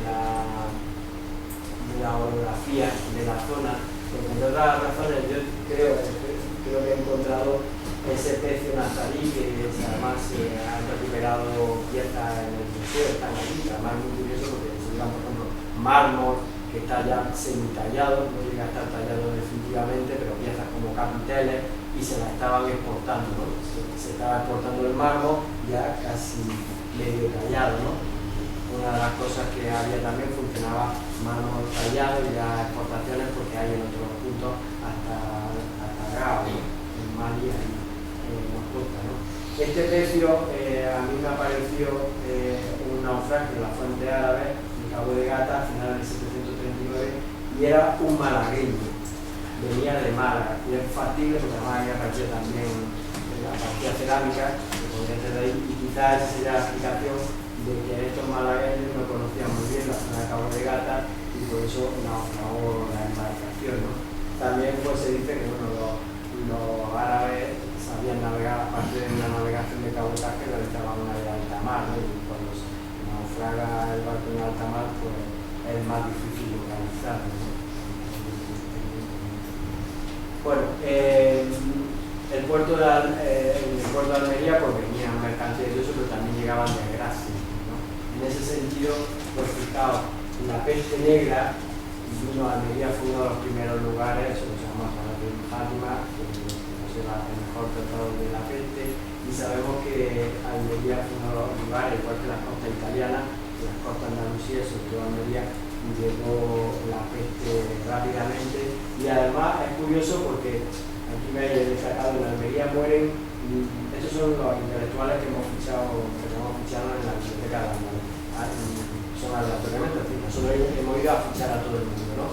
Pues ahora nos planteamos, ¿quiénes han muerto de peste? Pues resulta que todos los que han muerto de peste, pues en Almería mueren 9, en Málaga mueren 7 y en Granada 7. Granada era una ciudad mucho más populosa que Almería, ¿no? Proporcionalmente debía de haber muerto muchísimo más. Que es lo que pasa, que la peste fue más virulenta en las costas que en el interior, porque llegó en las costas y luego ya fue amortiguándose un poco en ese interior, ¿no? Esa es la primera que aquí viene estadística y cómo se dispara la mortandad, ¿no? En esos momentos, en esos siglos, hemos hecho eso, son las curvas de mortandad de defunciones de los intelectuales en el siglo XIV, ¿no? Lo tenemos hecho ya para distintos siglos. Luego, como también lo vaivenes en las épocas distintas, como la peste, pues fue más virulenta en los momentos que no. Eso llegó también muy fuerte. El libro de cuentas de la Alcazaba, que es una de las asignaturas pendientes que tengo, de publicar esto del estudio y la edición, pues es lo que nos demuestra también que seguía siendo, Almería seguía viviendo mucho del puerto, ¿no? Ahí son los ingresos, los gastos, pues los ingresos funcionan mucho la puerta de Pechina y la puerta de La Vega. Eran dos puntos, el mayor punto recaudatorio era la puerta de Pechina. Pero luego del puerto, aquí aparecen muchos también comerciantes judíos, comerciantes italianos y luego también todo el comercio con el norte de África, con Orán, con trigo. Nos da mucha información de todo ello, ¿no? Es una información que sacaré próximamente, ¿no? Bueno, terminamos con la parte histórica. Estoy pasando quizás, ¿no? La 8 lo estoy pasando, ¿no? Bueno, voy muy rápido, perdonad, entonces creo que voy a ir muy rápido. Tengáis la oportunidad de preguntar sobre bueno, la parte, el puerto de Almería, ¿cómo era el puerto? Aquí tenemos el puerto actualmente, además el desarrollo como están los construyendo bastante, ampliando eso. La expresión, el puerto en realidad en aquellos momentos era un fondeadero, así lo hemos representado, así se suele representar, es decir, no debía de haber estructura, sino los barcos, si os fijáis siempre en los barcos hay un barquito pequeño, o hay barcos en la costa, donde siempre esos cárabos, esos caris, lo que hacían era favorecer el embarque y el desembarque tanto de personas como de mercancías, ¿no? Por eso lo hemos representado también así en el documental, ¿no? En esos pequeños barcos de guerra y barcos mercantes, que era muy diferente. Eso lo mencionaremos, que lo tengo ahora si me preguntáis y lo destaco. El inicio del puerto era toda la parte del puerto pesquero, toda esa zona, donde se mencionaba, ¿no? Las primeras menciones se refiere al Jau, cuando llegan los catalanes, esta zona, ¿no? Es normal, ¿no? Esa zona, sobre todo comprendida con esta iglesia de San Roque, que era la Rábita Targualá, la Rábita de la Despedida, porque ahí, incluso en el siglo XIV, aunque el puerto ya se había ampliado, pues seguían siendo un punto de embarque de los viajeros, ¿no? Y entonces iban ahí a despedirnos, ¿no? Estaba exclamando. O luego el castillo de San Telmo, que se menciona como llama la Alcunaisa, que se ha traducido siempre como la iglesita, la iglesuela, ¿no? Que ahí podían entrar cristianos, tapia, pero eso no tiene sentido. Había cristianos aquí en Almería y podían tener su iglesia aquí, no tenían que poner la iglesia allí a verse los domingos en esa parte. Yo creo que esa Alcunaisa en árabe lo que es, lo traduzco por el templito, porque simplemente lo que era un faro que de época muy antigua, que lo que hacían, pues se consagraba a alguna diosa o demás para que hubiera fuego eterno, fuego permanente, ¿no? Allí, intentar procurar que no se apagara nunca. Lo que hacía era las veces de faro, más ahora. Pues ahí estaba el puerto, ese puerto, ¿no? Sobre construcción naval, eso es muy interesante. El libro que hemos publicado ahora recientemente en edición bilingüe de Federico Corriente, que es el mejor arabista hoy por hoy dentro del estudio árabe, que ha hecho la edición del texto árabe, y la traducción es de Pedro Charneta, catedrático de la Junta de la Competencia, que tendremos la fortuna de que vendrá aquí a hablarnos sobre, en esta jornada que empezamos ahora, sobre la cultura andalusí, el zoco, cómo funcionaba, ¿no? En ese libro que ya le hemos publicado, es de Málaga, Asacati era un malagueño, no se ha conservado ninguno de Almería, pero como eran ciudades hermanas en ese sentido y eran ciudades marítimas, pues nos habla, por ejemplo, de las necesidades de la galera, de la construcción de la galera. Tenemos más informaciones puntuales de ese tipo de obras, no en las obras históricas, pero sí en los tratados de Gispa o también en los derechos notariales. Muchas veces cuando nos dicen para construir una embarcación y nos dan unos detalles preciosos, ¿no? Sobre toda esa, cómo se construyen las embarcaciones, ¿no? Otro de los temas para saber cómo eran esas embarcaciones son la iconografía, ¿no? Este fue el primer grafiti que apareció aquí en Almería hace unos pocos años, ¿no? Que se conserva ahora en el museo, ahí lo vemos in situ en la calle Arco, donde vemos esas naves que además llevaban también un barquito. Bueno, las naves. Bueno, aquí tenemos algunas relaciones, he traído solamente algunas noticias históricas y cómo se menciona, porque bueno, naves de transporte, ¿no? Lo que se mencionaba de servicio, y los pataches. Los pataches son pataches en árabe, que debían de ser naves de espionaje, que eran de inspección, ¿no? Que irían adelantándose a los movimientos, debían de ser naves que se manejaban con mucha más facilidad, remos y todo eso, porque bueno, la gran diferencia entre las naves mercantes y las de guerra, porque las mercantes optaban sobre todo por la vela, por las máquinas principalmente, pero luego las de guerra pues, evidentemente no podían vivir de los caprichos del viento, sino que eran remeros sobre todo, ¿no? Ahí lo vemos ahora cuando nos retiramos al tipo de la...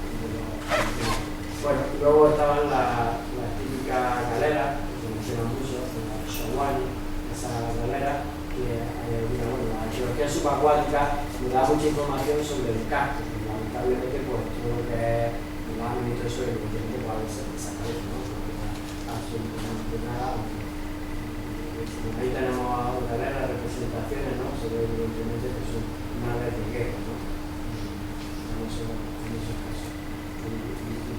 Medio náutico, bueno, ahí quería mencionar un poco la temporada de navegación, que sobre todo en la temporada de navegación tenemos mucha información de los tratados de los calendarios, ¿no? Que nos dice cuándo se abría el mar, cuándo se cerraba, aunque luego en la práctica, cuando vemos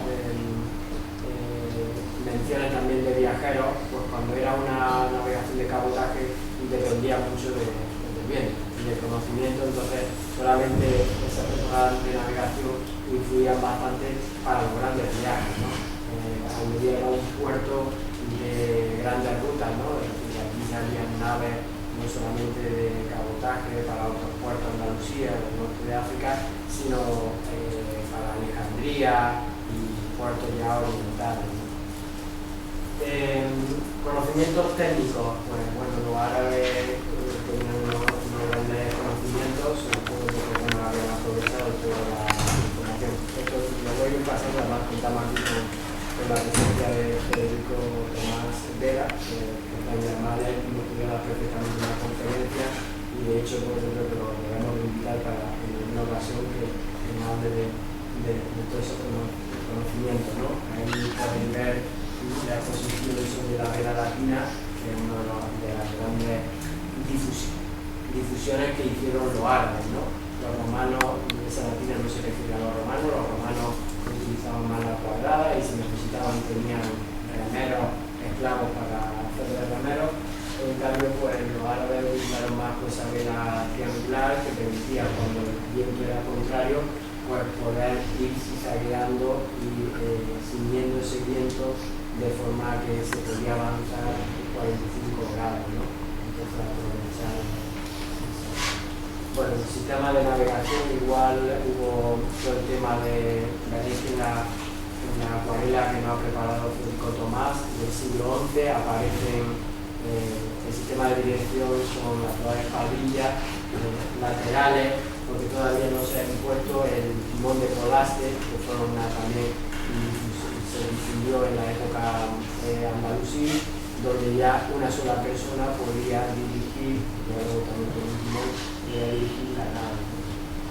Bueno, la defensa de la costa, tenemos bastante información, aparte de que se han conservado muchos receptores que sabemos en la costa, sabemos pues en la época de Abderramán II, o ya en la época tardía, fue Ridwan al-Nasri, un esclavo cristiano que llegó a ser alto funcionario que sigue dentro del Estado nazarí, y nos consta en su época, digo que en mediados del siglo XIV llegó a construir un montón de torres en el reino nazarí, ¿no? Incluida la costa almeriense.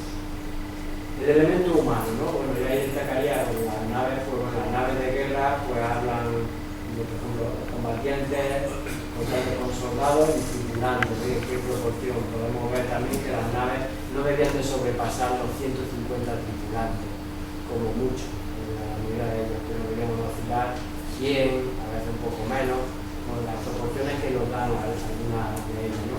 Siempre se distingue mucho la parte de los tripulantes y de la parte militar, ¿no? De lo que son bien soldados o bien mercenarios.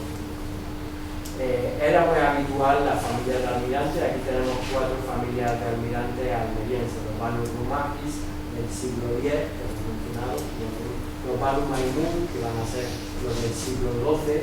Estos fueron los que abandonaron Almería, le ofrecieron ser gobernador aquí también los almerienses cuando caen los almorávides, pero ellos prefirieron, se pasaron ya a los almohados. Los Banu Randaji, estos venían de Ceuta y parece que deben de ser, no sé, quizás podrían ser sicilianos o algo, pero emparentaron con los Banu Shalbatur, y estos estaban en el siglo XIV, en la época nazarí, y tenemos más información. Habría que investigar. Yo, uno de mis primeros bautizos en congresos fue en Ceuta, precisamente le dio un artículo sobre los Banu Randaji, que eran de Ceuta, pero luego aparecieron también en las costas nazaríes. Pero habría que investigar más. Yo creo que siempre releyendo los textos y sacando detalles y haciéndose preguntas sale mucha información. Bueno, esto del derecho mercantil da mucho de sí. Hay una obra muy interesante de Quita Pastilleta Azufre en el libro de los fletamientos de las embarcaciones, que además es del siglo X-XI, de uno de los que se estableció en Creta, además de su origen andalusí, que da mucha información. Más luego los tratados de formularios notariales, y dice en mi tesis, de Burki traduje varios de esos como había modalidades, ¿no? Aquí en Almería, pues la modalidad podía uno, los comerciantes eran un típico, muchas veces eran las asociaciones, ¿no? Uno no tenía para alquilar o fletar toda la nave, pues fletaba una parte, ¿no? Luego había mucha casuística cuando naufragaba una parte y se echaba a perder una parte, pero no otra, cómo se gestionaba todo ello, ¿no? O luego también cuando alquilaba uno una embarcación, había muchas modalidades. Una era el alquiler garantizado, tú alquilabas la embarcación, si le pasaba algo te volvían a poner otra, y otros no. El otro, en cambio, era tú alquilabas una embarcación determinada y te arriesgabas de que si le pasaba algo, pues perdías todo lo que llevabas, ¿no? Eso, lo de los seguros también, ya en aquella época empezaban a funcionar y es uno de los seguros. Almería no tenía, como todas las ciudades, no tenía tráfico de pasajeros regulares, no existía, pues tal día sale del barco de pasajeros, aunque sí había los vuelos charter de la época, solían ser también muchos italianos que venían y eran, por ejemplo, como en estos días que ahora van a empezar con la peregrinación, ¿no? En la Meca. Pues aquí venían barcos y de Andalucía que iban a peregrinar se forraban los barcos. Llegaban, embarcaban aquí, entonces sabemos, por ejemplo, a Rosciati y otros de los autores fundamentales no lo mencionan. Que resulta que dice, pues, tal año, pues vino un barco y embarcaron tropecientos. Aquello era como lo de Ryanair. Después ya una vez que estaba en el barco te empezaban a decir, ¿quieres tal cosa? A pagar, ¿no? Entonces los mismos actos se forraban. La ventaja que tenía Almería en relación con otros puertos es que pues ofrecía más facilidades, no había líneas regulares, entonces si una persona, antes de todos estos viajes organizados que se empiezan a establecer ya en épocas ya, sobre todo esto que estoy hablando es siglo XII, siglo XIII, cuando ya empiezan también las grandes embarcaciones que son llamadas de origen italiano, ¿no? Previamente, Almería ofrecía muchas facilidades porque si uno quería viajar por motivos muy diversos, pues lo que hacía, venía y tenía que gestionar el viaje con el capitán del barco que llevaba mercancía. Llegaba a un acuerdo de cuánto pagaba y te iba en ese barco, ¿no? Entonces Almería ofrecía muchas más ventajas, ¿no? En ese sentido, pues tenemos mucha información sobre ilustres viajeros de aquí, ¿no? Tanto los que venían al Andalus como de los que se fueron, ¿no? A Buhari y al Cali. Esta es una de las primeras menciones también, que antes de la fundación de Almería, pues desembarca en Almería, llamado por Al-Hakam cuando todavía era príncipe, y su padre lo trae a Buhari y al Cali, que era un iraquí, no va más en filología, y va a ser desencadenante de muchos estudios filológicos aquí en la península ibérica. Sabemos que él desembarcó, es recibido por el almirante Mitomagis con todos los honores y lo acompaña en Acordo, ¿no? Sabemos también pues embajadas bizantinas, sabemos que llegaron aquí a Almería, hablan de China, pero estaba en Almería. No mencionan Almería quizás porque todavía oficialmente no estaba fundada, ¿no? Ibn al-Farabi, sabemos un célebre cordobés, autor de muchas biografías, de otros andalusíes. Bueno, aquí un largo, hay un puesto como muestra, porque se pueden sacar muchísimos más. En el documental que hemos hecho pusimos como muestra Khaled al-Balawi de Cantoria y como pues, su periplo, pues, siendo de Cantoria, se viene a Almería y él embarca el 24 de diciembre de 1335, en época que dice no había temporada de navegación, en principio, oficialmente, ¿no? Pero no había tanto problema porque en 2 días se ponía online, ¿no? Entonces, rápidamente. Podríamos haber puesto muchos más, ¿no? Aquí tenéis, por ejemplo, otro que es uno de Baza, que en el siglo XV pues viene a Almería y pasa a Orán. Bueno, para ir va primero al Muñeca y la Muñeca pasa a Orán, pero luego a la vuelta lo que hace de Orán a Almería, en 1451. Este no es un cero de viajero a pasar. O Ibn Khaldun también, el célebre Ibn Khaldun, autor, el filósofo de la historia, ¿no? Muy conocido, pues él también embarcó en algunas de las ocasiones desde Almería para ir a Hunayn cuando la corte pues, estaba en Fez, entonces estaba muy posible. Bien, Almería, como vemos, si vamos a lo largo de la historia, pues ha sido una ciudad eminentemente marítima, ¿no? Y es precisamente, como decía, la prosperidad viene del mar, ¿no? Aquí lo vemos en la imagen medieval, pues una ciudad desplegada en torno al mar. Ya empieza una referencia, pero sobre todo se desarrolla inicialmente como dependiendo de Pechina, como el puerto de Pechina, se desarrolla, pero después ya de modo independiente y con un crecimiento bestial que hasta el siglo XIX no llegó a recuperar los límites de esa ciudad, ¿no? Bueno, termino con algunas conclusiones. Bueno, quería ver, me detenía también, pero no me da tiempo, no lo he incluido por aquí, con el tema de la pesca, un tema muy interesante también, ¿no? Porque se utilizaba, eso lo sabemos, a través de almerienses que sobre todo pues, nos dan recetas de pescado, porque la gente comía de pescado, aunque en aquellos momentos siempre era considerado más como comida de los pobres, ¿no? El pescado. Pero bueno, era una tierra además muy arabizada, por eso si lo vemos en las ciudades de la Jibia y las ciudades de la Seque, ¿no? Que era el mismo nombre, pero uno no viene por tradición árabe, Jibia, y Sequia que viene por tradición latina, ¿no? Bueno, concluyo. La historia de Almería es como la historia naval de Al-Ándalus, ¿no? Inicialmente los árabes encontraron un litoral inerte y la zona de Almería era una zona inerte.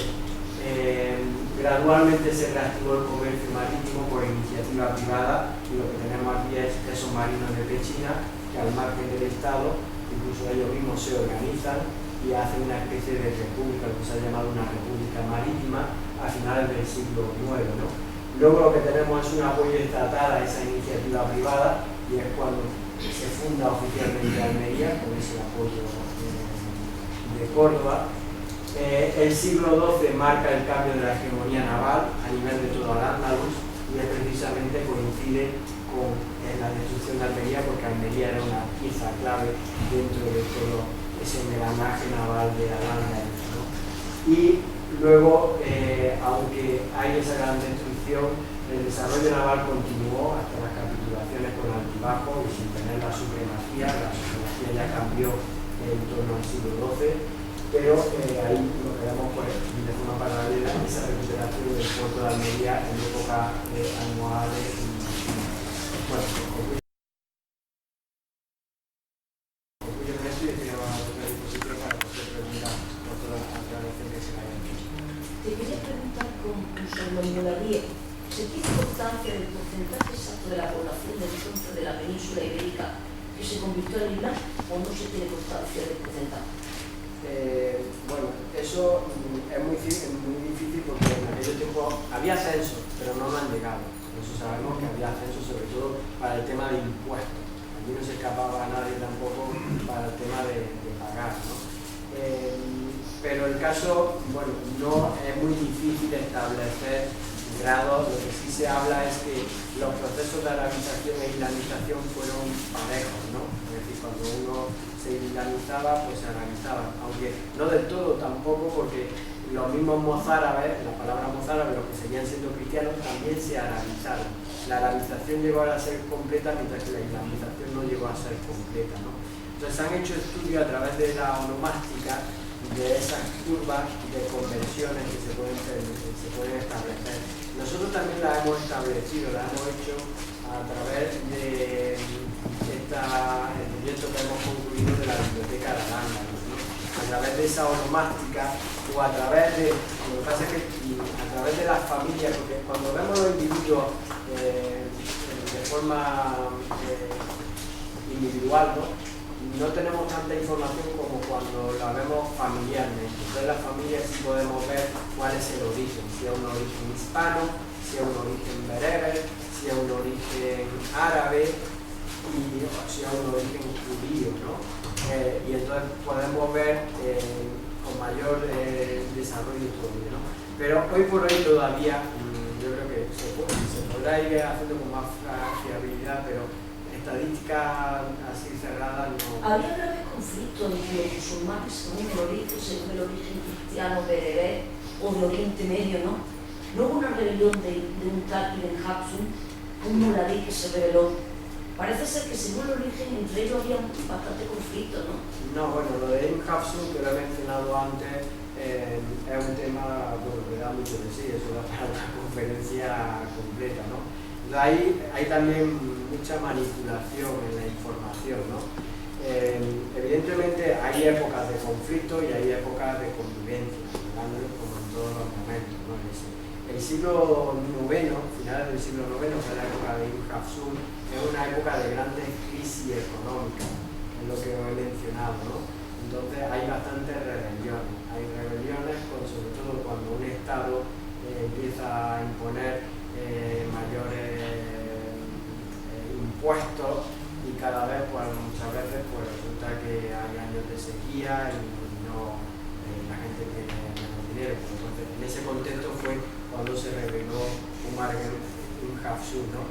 Que el sector más tradicional historiográfico, pues bueno, ha venido a plantear que eran los cristianos resistiéndose a convertirse en musulmanes y eran esas sublevaciones contra los árabes que obligaban.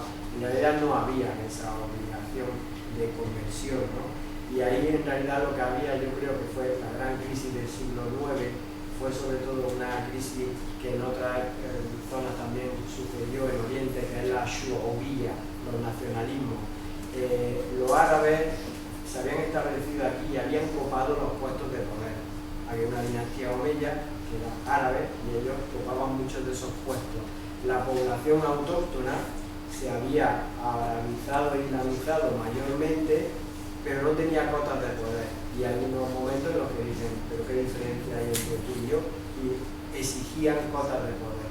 Eso fue la gran rebelión que se produce en el finales del siglo IX, ¿no? A todos los niveles. Aquí en Almería tenemos a los marinos, en Málaga Omar ibn Hafsun, como decía, en otras muchas zonas también igual, ¿no?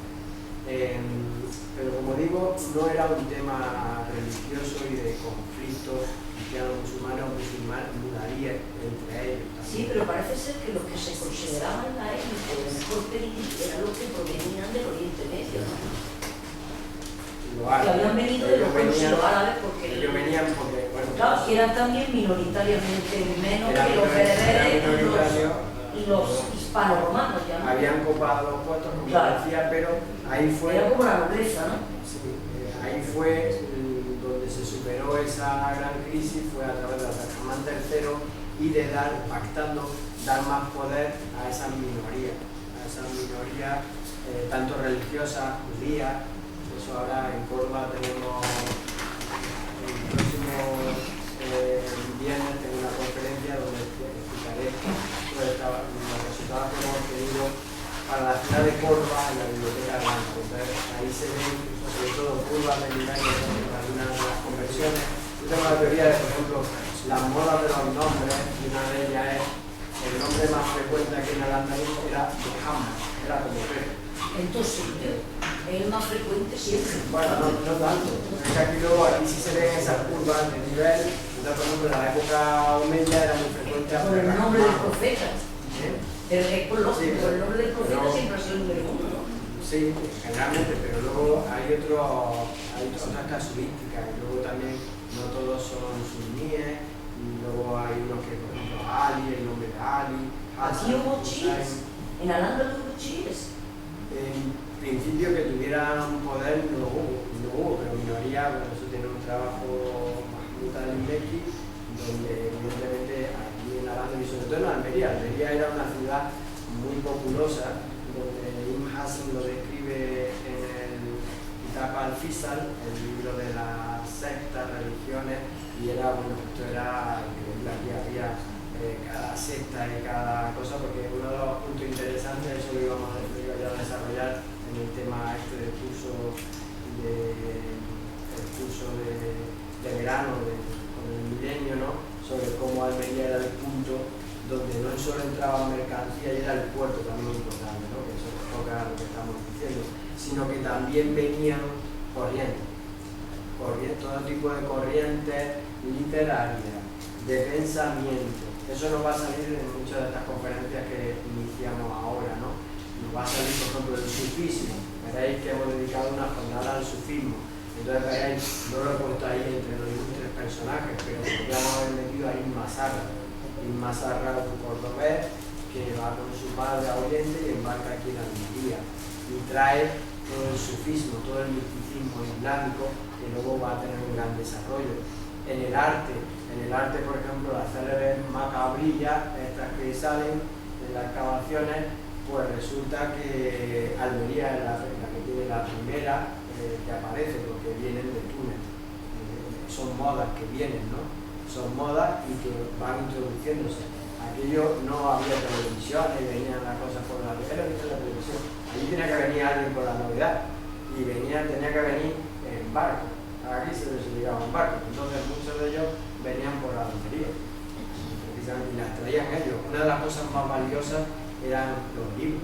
Eso en lo que hicimos en la marcha del milenio, uno de los personajes que asististe y lo destacaba, ¿no? Como el gran valor era una anécdota real, ¿no? Que se dice aquí, ¿no? Es decir, uno que había naufragado, era un frecuente, luego te salvaba, pero perdían los barcos. Y le daban la enhorabuena por haberse salvado, pero le daban el pésame por haber perdido los libros, porque eso era, vamos, también todos estos que iban a Oriente traían corrientes muy importantes que venía la cultura de Oriente, aunque luego lo veremos que se invierten las cosas, luego al contrario, son los andalusíes los que exportan cultura, y eso lo estamos viendo en el proyecto que hemos hecho de la Biblioteca de Al-Ándalus. De hecho, si podemos ahora estudiarlo y podemos acceder a muchas de esas obras, es porque se habían exportado, porque si no hubieran desaparecido. El texto este de Aludi, que nos da una información, si no lo llegamos a conocer, es que no sabíamos el nombre del puerto de la ciudad de Almería, una cantidad de datos increíbles. ¿Por qué lo conocemos? Porque el manuscrito está en Jerusalén, porque lo llevaron para allá a Jerusalén, se exportó. Una biografía completa. Lamentablemente solo ha aparecido el 7º volumen de una obra que tenía muchísimos más volúmenes, aunque hemos tenido la suerte de que el 7º volumen estaba dedicado a Al-Ándalus, a una parte de Al-Ándalus, ¿no?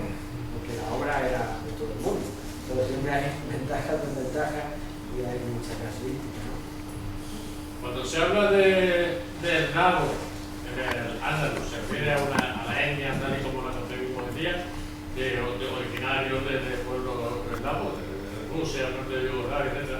O era un término que no significaba exactamente una etnia, sino un grupo social, porque había esclavos, había incluso que adquirieron cierta preponderancia a nivel social e incluso político, y se ha hablado. Sí, eslavos, mira eslavo, mira eslavo. ¿A qué se refiere el rey? Cairán mismo era un eslavo. Mira, originarios de países geográficamente hablando. Sobre todo, la mayoría de estos esclavos eran cogidos pues, en tierras de la zona. Pero los esclavos no tienen similitud ninguna con esclavos, ¿no? Pero llegaban tan lejos o era a través de los turcos.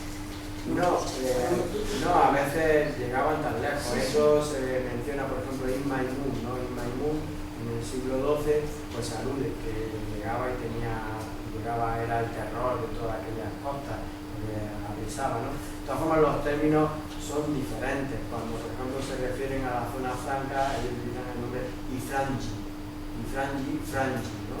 Francos, ¿no? Ahí están.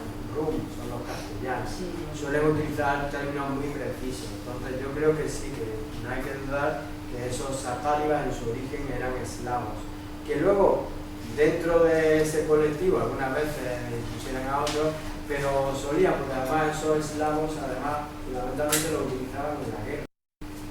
Entonces también ellos mismos, los pueblos, tenían unas características y los tenían muy establecidos, y esos sahálibas, como Jairán, en realidad lo apresaban, y lo que hacían era apresarlos muy pequeñitos, educarlos dentro de la cultura árabe, y luego eran muy fieles. Jairán, en ese sentido, pues había sido un general de Almanzor, y que luego pues, ocupa un puesto de mucho rango hasta el punto de que llega a ser rey de una taifa. Pues eso igual que los genizas, lo mismo, los cogían desde chiquitillos, lo educaban en el Islam, es igual prácticamente. Son muchas casuísticas. Exactamente. No me consta, en Almería sí, en Almería sale, ya os digo, en la Ceniza del Cairo sale mucho por viajes, algunos son judíos que vienen aquí, hay uno muy célebre de la India, que luego había estado tiempo en Egipto y viene aquí al Ándalus, y además luego tiene muy buenos recuerdos en Almería y le gusta quedarse aquí. Entonces, pero bueno, Pechina a mí no me consta. A mí no me consta, pero seguramente habría, ¿no? Habría, pero expresamente que aparezca como una colonia judía, no tengo noticia. Aquí en Almería sí, en Almería había colonia permanente y colonia flotante, ¿no? Con muchos negocios, ahí directamente, o bien negocios directamente con Egipto, porque bueno, la Ceniza del Cairo es toda la información que eso apareció en el Cairo, pero si se coge de otro sitio, pues seguramente aparecería de otros muchos sitios. De todas formas, ahí aparece también con el contexto del Magreb. Fez sale mucho, en relación Fez con Almería, y con negocios, con unas tramas de tener ahí sucursales, y que tenían sucursales en distintos puntos, ¿no? De la geografía. ¿Se podría saber hasta qué punto la importancia de Almería influyó las tierras que la rodeaban, las comarcas que la rodeaban, la sierra, la todo eso? La seda, por ejemplo, no Sí, eso da un poco el dato, pero sí, evidentemente la seda funciona mucho en la Alpujarra y la seda de los finagos, en los dos casos. Evidentemente, Almería, igual también el mármol era sobre todo de la seda de los finagos. Entonces, evidentemente, Almería como puerto no era solamente de producción local de Almería, sino que era de todas las regiones periféricas, ¿no? Pero tanto en un sentido como en otro, como luego también eso importa luego lo que venía como luego lo que salía. De todas formas, el territorio de Almería, eso le vamos a dedicar una conferencia en esto que hemos planificado en estos ciclos. Tiene dentro de las jornadas técnicas de la Alcazaba, Robert Pockinton nos va a hablar, le pedí que él haga ese esfuerzo también con el apoyo de todas las colaboraciones que vamos haciendo nosotros, que trabajamos en equipo, pues con todas las informaciones de cuando nos referimos a Almería y su territorio, ¿a qué nos estamos refiriendo realmente? Porque hay mucha habladuría, ¿no? Y hasta especialistas, que nosotros mismos, gente que dice tal y cual, y lo dice a bote pronto, cuando en realidad no se ha documentado, ¿no? Entonces, pues eso veréis en esa conferencia, lo va a explicar que luego lo vamos a transformar también en un libro colectivo con muchas informaciones, con todas estas novedades, cómo el territorio de Almería osciló muchísimo, pero muchísimo. Momentos en los que solamente llegaba hasta la Sierra de los Filabres, y todo su territorio quedaba fuera, toda la zona de Vera, de Sevilla de Murcia, la zona de Puchena, Ícola, incluso dependía más bien de Jaén, de Baza directamente, de Jaén. En algunos textos nos dicen, por ejemplo, la zona de Berca, nos dice Said, nos dice algunas veces dependía de Granada y otras veces de Almería, pero mayormente de Almería. Entonces, mayormente toda esa parte de la Baja Alpujarra dependía de aquí, ¿no? Pero hubo muchos cambios. Nosotros sí, yo creo que ha llegado el punto también de que nos planteemos, sobre todo a través de la cronología, y esto lo a mí me está sirviendo mucho en los textos que estamos traduciendo, y plantearnos cuándo se producen esos cambios y por qué, ¿no? Por ejemplo, cuando Almería gobierna todos esos territorios es por Jairán. Luego, en cambio, cuando los pierde, cuando en los momentos en que son, ¿no? Hay una gran pérdida que es sobre todo con Al-Mutasim. Con Al-Mutasim, cuando muere su padre, su tío, y él queda un niño con 16 años y que no se sabe muy bien cómo va a saber eso. Pues cogieron muchos gobernadores de territorios más alejados, se independizaron. Lo tuvieron muy fácil porque en Almería no se le podía dar una respuesta, también no había una gran capacidad, ¿no? Aunque luego Al-Mutasim recuperó algunos territorios. Entonces, plantearnos desde el punto de vista, sobre todo con todos esos cambios, cómo ha ido, varió bastante, ¿no? Hasta lo que es la actual, luego ya la época final nazarí, donde toda esa parte que, por ejemplo, de Vera, Vélez, la zona de los Vélez, que había dependido de Turuní, porque tenía mejores conexiones, pasó a depender de Almería, ¿no? Porque Turuní ya no era musulmán, ¿no? ¿Esto no me aclaró yo? ¿Esto dónde sería que nunca eso es todo en la Alcazaba. ¿Pero hay que subir hasta arriba? Sí. Esperamos que merezca la pena el esfuerzo. Lo sentimos, hemos tenido muchos problemas y veréis, ha quedado el reflejo de los tachones de las malas gestiones que a gente que se no han hecho. forma la Yo lo siento por vosotros. Yo también lo he padecido esas malas gestiones, y otra cosa porque hemos tenido que tachar, me venga a meter folletos en mi impresora, porque ahí ha quedado que para mí es una vergüenza las cosas que se están haciendo en algunas cosas del milenio, ¿no? Eso va a ser muy interesante. Pero en el salón de uso múltiple, ¿no? Sí, la sala de uso múltiple, que es la antigua mezquita mayor, ¿no? Aunque algunos tienen dudas, pero yo creo que sí, además Ibn Yum nos dice, estoy escribiendo este texto en la mezquita mayor del Alcázar. Pues está bueno, no sabemos, hay mucha información ahí detallada. Va a ser muy interesante, yo creo que, bueno, vamos a aprovechar este milenio para avanzar en el conocimiento, nuestras reflexiones en mesa, de que avancemos, hagamos muchas cosas y sobre todo para que sigan, ¿no? Pero va a ser muy interesante, yo creo, también cuando hagamos balance. Cuando hagamos balance de todo lo que se dijo, de todo lo que se hizo y todo lo que ha habido. Eso va a ser muy interesante. Eso dejaremos pasar un tiempo y ¿Y con cuánto dinero?